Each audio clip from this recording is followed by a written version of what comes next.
Hello and good evening. My name is John. We're here playing Darconika, the Cube of the Soul. That's a part of my Steam cleaning series where I go through every game in my Steam library, eventually, then arbitrarily rate and or review them after a wee bit of playtime. Now, I'm not quite sure what this game is, but I'm thinking it's a visual novel, and we're going to jump in. We're going to click Blood Splat this start. Oh, goodness. Russian or English? Let's go English.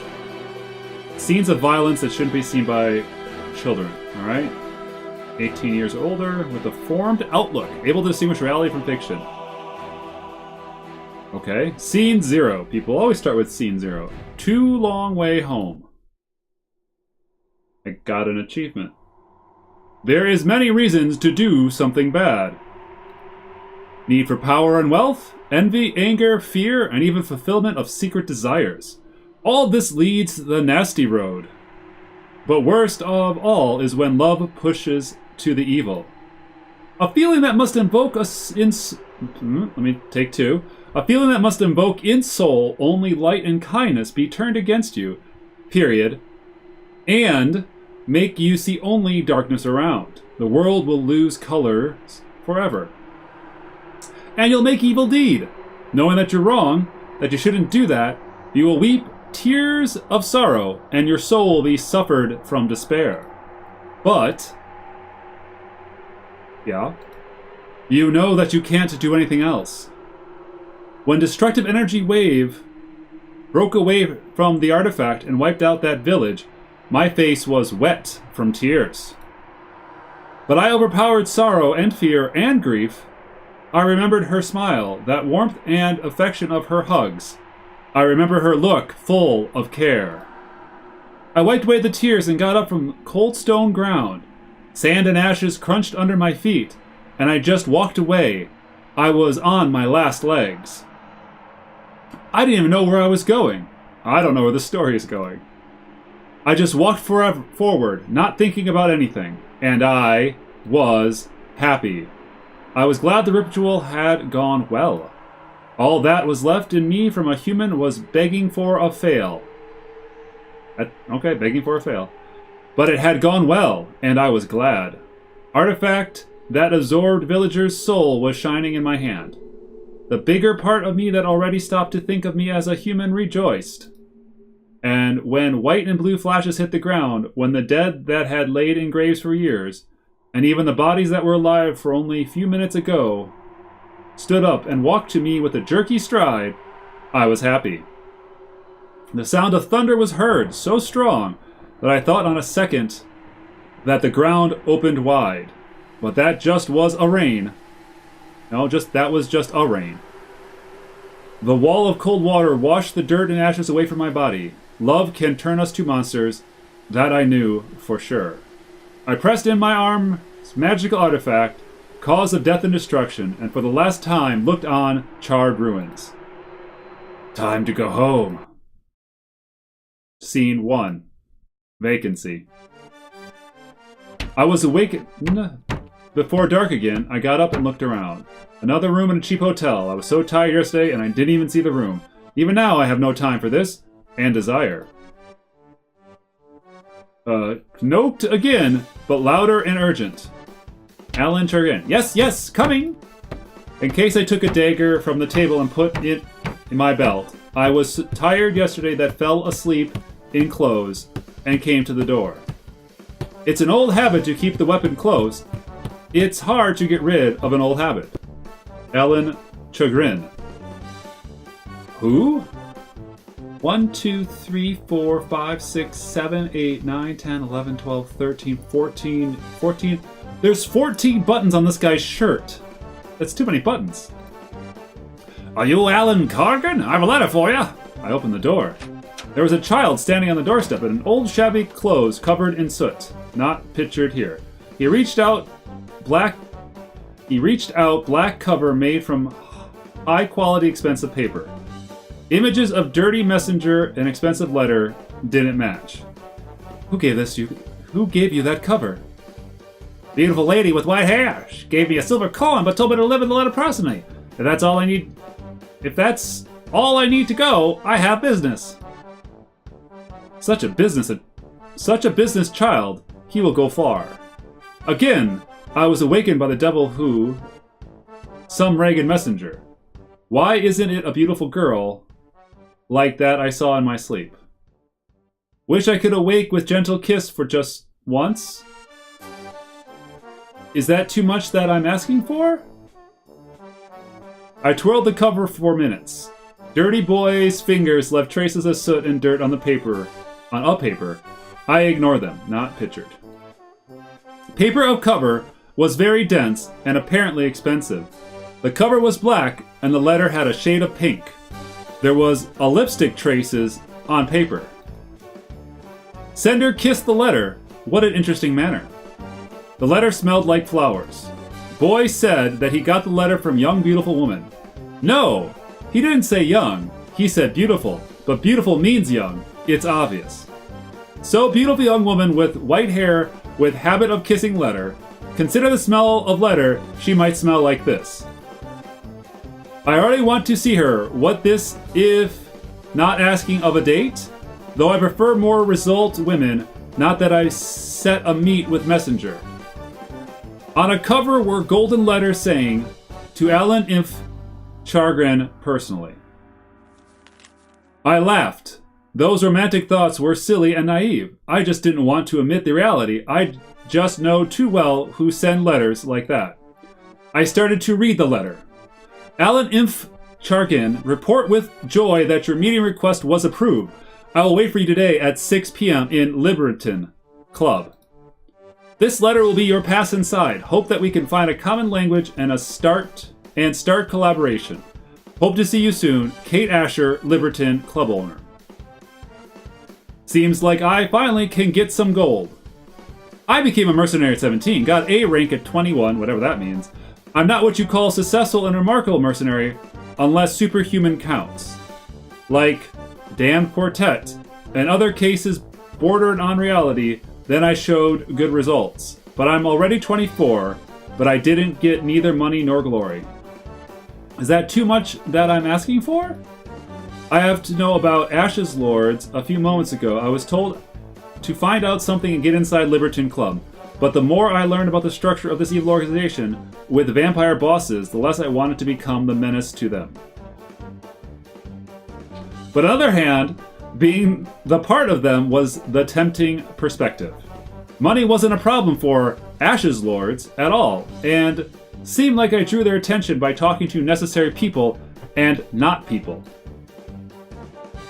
Liberton Club, their official staff, disguised in very expensive whorehouse with limited number of guests. With perfect plans of a brighter future, I got back to bed and went to sleep. There is a plenty of time till tonight, and I can hardly keep my eyes open. I see the image of that beauty and fall asleep. Don't be shy, beauty. Be gentle with me. Give me the sweetest kiss.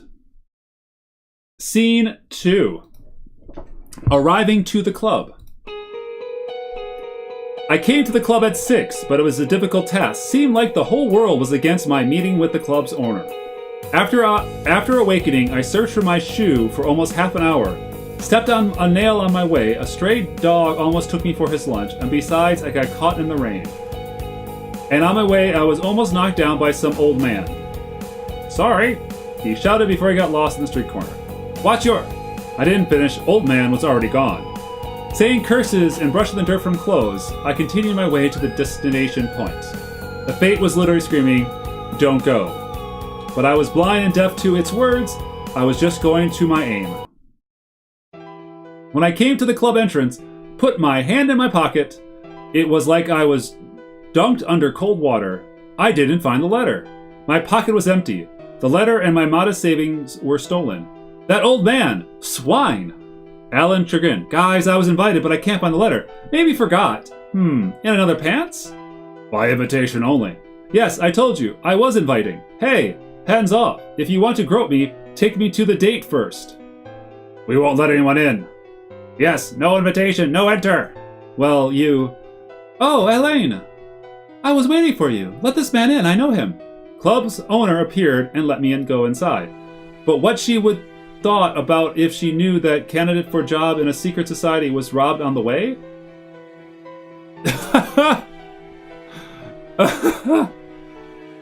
That looks painful. Oh, and she's a vampire. When I came inside, I noticed a white-haired vampire. She was sitting in the chair and drinking something. Not blood, fortunately. The drink smelled weird, but nice. Never saw like this before. She noticed me and came. Kate looked beautiful and innocent. If it wasn't for the vampire teeth and animal eyes, I would think that I was mistaken. The club's owner that horrifies the scariest thugs? Looks can be truly deceiving. Alan, my treacherous... Kay. My voice treacherously wavered. Kate? She interrupted. Yes, that's me. I know who you are. I know your face, Elaine. Alan? I see. I have not had the privilege to see you before. She laughed. Strange, did I say something funny? No wonder. My appearance, my trouble. Everybody heard that Chantier vampires, crazy monsters that tear their victims apart, and when they see me, their hopes are dashing. And if I was a meter higher and with huge claws, but seems like I had to suffer the curse of that useless body. Hope I didn't disappoint you much. With your appearance? No. Your body. It's quite suitable. Suitable for what? The lady was confused, but I saw that corners of the lips stretched to the pleasant smile. Is this just a game? Does she want to infuriate or confuse me? Or what? Is this a stress test? I offer you to finish our acquaintance and go to my office. Oh, that was quick. Sit down. Maybe coffee? I don't know what that is. I don't know what coffee is?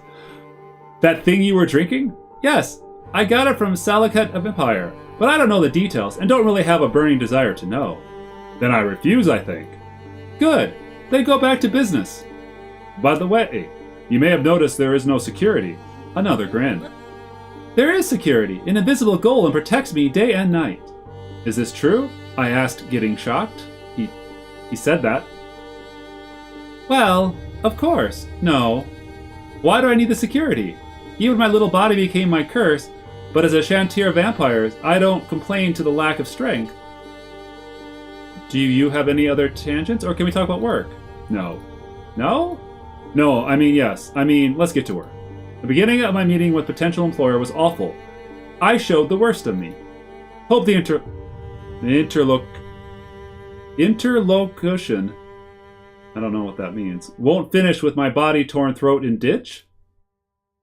You're an interesting candidate. Usually everybody got to business. Want to know job details and paycheck. They all in a hurry. No one can take a minute and just talk. But now it's really time to start. She got comfortable in the chair and put her hands on a chest. Have you dealt with the undead? Vampires count? Her face was set, like she heard something rude, but in a second she got out of the stupor and nodded. I don't deal with the undead as a worker. Usually I exterminate them. But you want to work with Ashes Lords? And do you know who will be your boss? Well, I know some guys. They were followers of Grotesque Church until Lords separated from it. That's why I have a prejudice against vampires. I care about moral questions, but less than earnings questions. So you need the gold? Yes, definitely. And power, I suppose? Yes, would not prevent.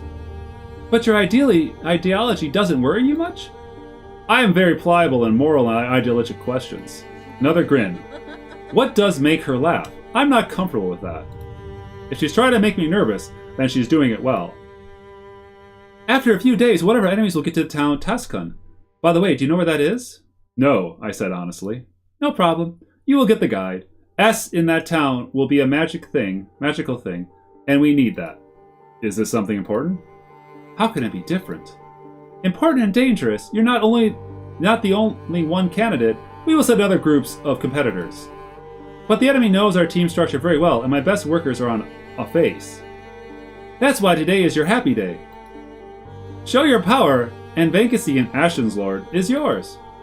By the way, I hope I don't need to explain, but since you've entered the club, you've lost the ability of refusal. I hope it's clear. But at least you explained. Another grin. You don't take refuses? Did I get that? Did I get it right? Yes, you did. In that moment, flame of the fireplace reflected in her eyes, and her look became truly ominous. What information do you need? I'm ready to tell you what you want to hear. Oh, I get to make a choice! Your 3 sizes? Who is the enemy? Who is enemy? Who is the enemy? Jay Corbin, in former times, was connected with Chima's temple that gave him financing for work and experiments. What kind of work? He was occupied with spells that raise dead bodies. You mean he's a necromancer? Necromancer, necromagician, necroalchemist, necro-anyone.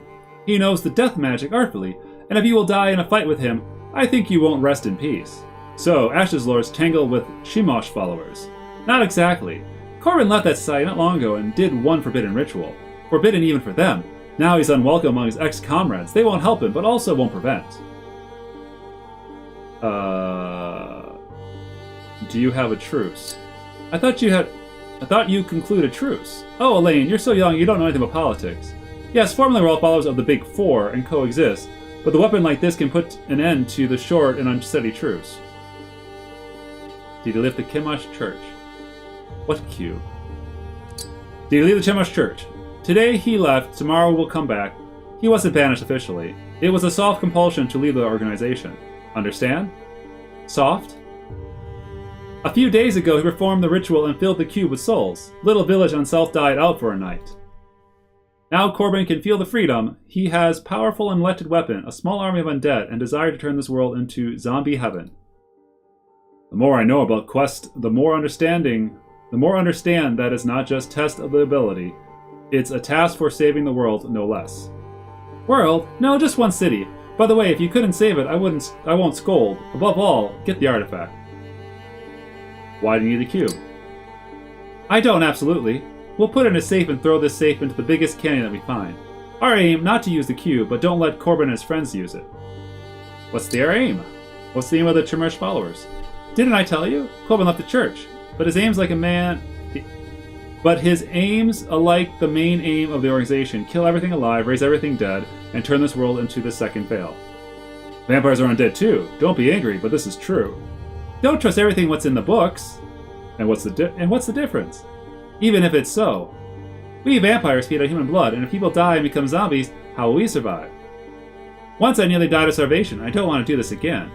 You think Corbin will do this? He already turned undead population a small village. Kill everyone just to verify power of the artifact. Compassion is foreign to me, but this is awful even by my standards. Standards is the word. What subject is needed to find? Many names: Soul Cule, Kubasol, Spirit Lab, and Spirit Trap. Puzzle for Wild Ghosts. I love that one. Puzzle for Wild Ghosts is a great name. And others. I call it Little Thing for Big Pranks. Looks like a little cube, maybe something hard and transparent. Its first name, Michael's Labyrinth, with alloy of science and magic. One genius. I mean mad. No, exactly genius scientists can create a thing that can draw spirit energy out of alive or recently deceased creatures and accumulate into destroying power. This weapon is too powerful that German followers have it. What information do you need? Should I know something else? I think no. You will have a guide. He will answer your questions if he wants to. Now I advise you to sleep. Just remember what the stakes are here. My life. Correct. Purpose of the operation is simple. Find the necromantic, take the cube, and take it to me. Stop filling your pretty head with questions of moral and existential philosophy. Just do your work. I think it's enough to press charges, and I think about the scariest and the inevitable. Offer you to take a good rest today. It's not just a place for meetings of our secret society, but a club too. Excellent place for rest. Any suggestions how to spend this night? Scene 3. Night in the club.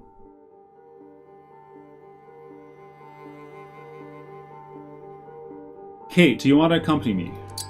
Kate, do you want to accompany me? When the vampire heard that, her face was paralyzed for a moment. It became a mask that didn't express any emotions, but only for a second, and she laughed out loud. You're such a joker. No, I said seriously. No joke. Spend the night with me. Me? With my tiny, worthless body? She what? Are you interested in me? You are perfect. She stopped laughing, her lips stretched in a smile, but it was too tense. We have a conflict of interest, I fear. Huh? Tell me, Elaine, do you prefer girls? I don't know where this is going. Yes, sure. Me too. Ah, here's the conflict of interest. Though I admit I like your persistence very much. I really appreciate in people's ability of achieving the objects and forcing the issues. Then I'm forced? Oh, come on, man. Enough, Elaine. There is a thin line between resistance and obtrusion. Don't cross it. If you don't want to sleep alone, there are a lot of girls in the club that would be pleased to spend a night with you. Alright. I want to sleep a lot before I hit the road. I want to sleep... Kate's lips stretched another smile for no reason, and she nodded, trying to please me. As you wish. I'll order food and wine for you and ask you ask to not disturb you. Thanks. Vampire lady got up and gave me a hand. Come on. Where? I don't understand. I'll take you to your room. Or do you want to sleep in my office? Ah, yes. Sorry, I spaced out. Sure, I'm looking like a fool now. Kate took me to a spare room. Looked like a typical hotel room. There was only a bed, little desk, couple of chairs, a closet for clothes. Unlike hotels I'm used to, walls were thicker and I didn't hear what my neighbors were doing and talking of. Of course, the most loud screams or moans were heard, but there's nothing to do. I knew where I was going. The door was strong and had 3 locks, and 2 of them open and closed only from the inside. The closet was empty, though I didn't hope to find something valuable. I checked it only by the habit developed over many years. The bed is soft, very soft. I took off my jacket, tumbled in a soft bed, and closed my eyes with pleasure. How little it takes to be happy. Only a cozy bed to sleep and food to stuff the stomach. And speaking about stomach, when will I get the food? A few minutes came young and pretty woman. Can it be another way? She looked like she was ashamed or maybe even fear of me. She always looked away every time our looks crossed. Am I so frightening or maybe ugly for her? This is kind of offense. Lady, can you pretend that you're interested in me? I took silver tray with the wine and plate full of big juicy hunks of roast beef. That smell, I didn't feel hunger till that moment. But only as I saw that meat, only as I smelled it, I wanted to grab the biggest hunk sink my teeth into it. That's what I did. When I took the tray, I suddenly touched her hand. Her face became red. Oh, sorry, just in case I said sorry to avoid misunderstanding. She nodded and silently went out. Maybe I should detain her and be alone with her? Though I wanted to get some sleep. The road is long, I need some good rest. I tumbled in bed and closed my eyes waiting for a dream. A very copious dinner. I must take my words back. The room has nothing in common with ordinary rooms. The bed is wonderful. So soft, I literally drowned. Literally! I'm drowning! Scene 4. Abyss. Okay, we're in a Vincent van Gogh painting all of a sudden. I don't know what happened here. I was pulled up by the stream of turbid salt water. Most streams aren't saltwater streams. I move along the shore and suffocate, barely touching it with my feet. I'm trying to swim, but it doesn't work. Look, it's like something holds me, without pulling me back, but slowing me down. I only can drag along the shore, catching slippery bottoms with my leg fingers. With my leg fingers! One more effort, one more jerk before my head will drown. One more jerk and I fell to the ground, got up and looked around. No more water around. 1, 2, 3, 4, 5, 6, 7 buttons on this guy on the left, or his right. In this world, thoughts are material. You thought you were drowning and really nearly drowned. I heard lovely man voice, more like it wasn't man, more but not child too. I looked around and found a teen who's 15. Okay. He was sitting on the throne and looking at me. Her face was hidden by shadows, but I felt his look like I understood his thoughts. He looked at me like I was his friend. Friend I met so long ago. Where am I? Don't you understand? I told you you were clever. Then you understand. Look, take a look around. Look closer and you'll see. I look around, black sky, no stars, thundering black snow, more like ashes from the sky, gray broken stones, and it's very hot here. No, it can't be. I fear to know the answer and specify. Who? My voice trembling. Who spoke about me? Your parents. Am I in abyss? Must be No, calm down. You're not dead. It's a dream world, not abyss. I mean, this is abyss, but you're temporarily here until you sleep or awake. The material worlds are closely interwoven with each other, so I can visit you in your dream, and we can talk. I hope you recognize me. I nodded. No doubt, it's Gaspar, god of the dead and patron of the souls. He distributes souls of dead, rewarding for pious actions or punishing for sins. But I don't know that he can appear in dreams. Now I finally took an all-around view of him. I wasn't mistaken. That voice truly belonged to Teen. God of the dead. No, god of the deeds. Looked like 15 or 16-year-old.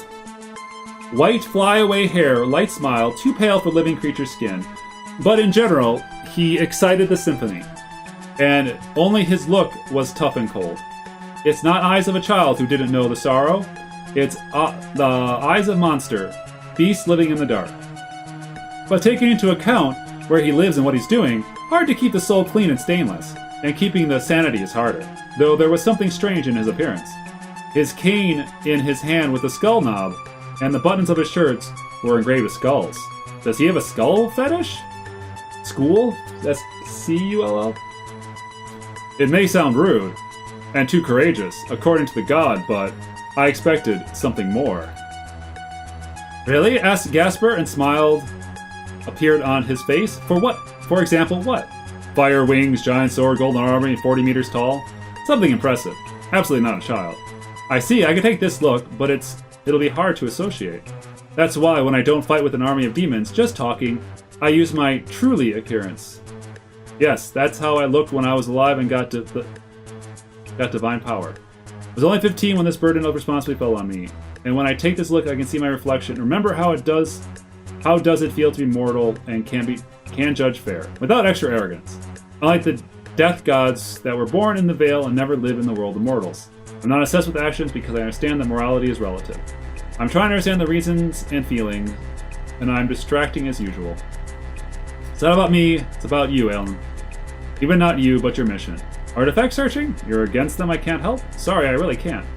I'll be dead if refuse or fail this task. Even if you promise me the warmest and greatest place in Asylum, I still want to live so much. I'm not against, just when you'll find the artifact and use this ring. The youth gave me the ring with a big blue gem. Press the gem and you will use the call spell and I will come. You'll give me Soul Cube, don't worry about Ash's Lord. In general, you will find that thing can help you avoid pursuit. You must know that thing is extremely dangerous. It's not that the cube kills living creatures, it disturbs the deeds. No, that's deads. God of deads. I was saying deeds. Maybe one of them? I don't know. The soul taken with the help of this artifact can't go to this world. But this happened before without artifact? Yes, it happens sometimes, unfortunately. Souls got stuck in the world of mortals, become ghosts and other undead, but is unique in cases. And now about hundreds and thousands of the rest of the souls. Besides, the power of souls is very strong. Someday very soon the artifact won't be able to hold them in. It was a catastrophe. Soon it was a catastrophe. Catastrophe? What will happen? Something very bad and destructive. Just imagine huge streams of energy that fly away in all directions and bring only destruction! It's not just a little task. You, Alan, came at the crossroads, and your decision may cause some consequences, and many of them can cause the death to the millions.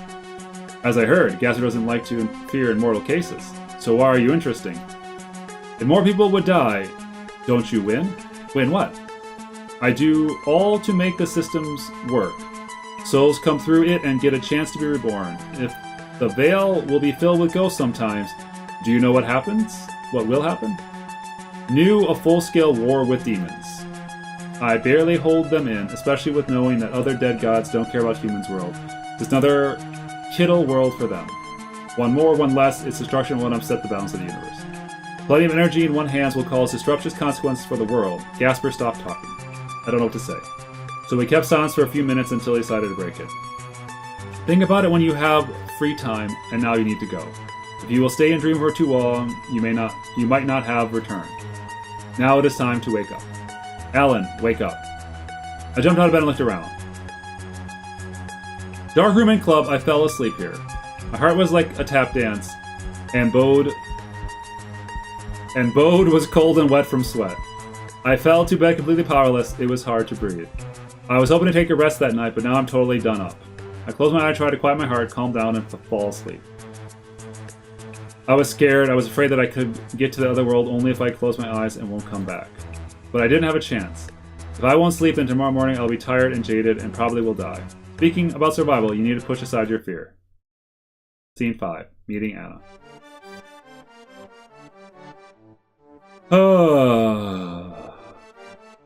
Alright.